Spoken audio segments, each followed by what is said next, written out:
Hello everybody and welcome back to another video. Today is day one at CES, and as you know, many companies come to CES to showcase the products that they are going to be launching through the next year.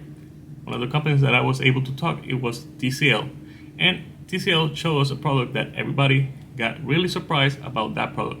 Sadly, that product is not going to make it to production, but they told us that we can talk about that product, and that is the TCL foldable phone, and I'm going to show it right here on this video. And here we have the TCL foldable phone. This is the Chicago project. This phone is actually a working foldable phone from TCL. You can see, nice grip, nice feel to it, LCD on the back, 2 cameras. If we swipe up, this is the front facing camera, nice selfie camera.